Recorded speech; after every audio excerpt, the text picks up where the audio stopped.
Hi, my name's Melinda. Welcome back to my channel. Today I'm going to talk about a project I'm starting, and I'm actually going to be doing an oil painting series of my husband, which I'm really excited about. Before we get started, don't forget to subscribe so that you don't miss out on the future videos of the project that I'm doing.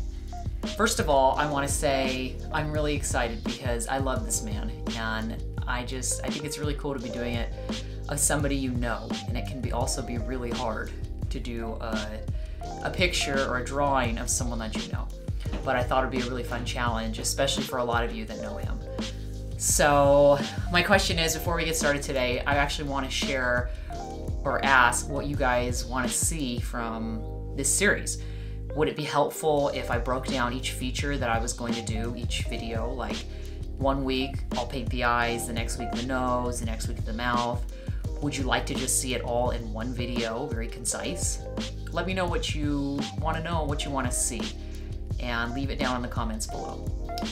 Now, today I'm going to share with you how I plan the composition for a drawing or a painting.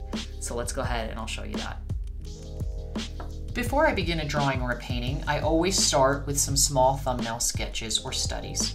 Here I have 3 different thumbnail sketches I've tried based on this reference photo. As you can see here, I tried a horizontal composition with my husband a little off center. I have a vertical one here I tried with a little more of the face and less of the torso. And I have one here with a little less of the face and more of the torso. After looking at all 3, I decided that this is the composition I really liked. So I went ahead and laid out this approximate size on my sketchbook. I'm going to go ahead and show you what happened with this study before we begin our painting. Here's my final study of my thumbnail sketch. This helps me get a feel for the proportions, the light and shadow, and the areas that I'd like to pay more attention to. This will help me in my oil painting and will give me a good start and a good roadmap of where to go. Thanks so much for watching. If this video was helpful, please like it and please share it with your friends. It really helps me out. Leave any comments down below, any questions. I'm really excited to take you guys on this journey and show you how I complete an oil portrait.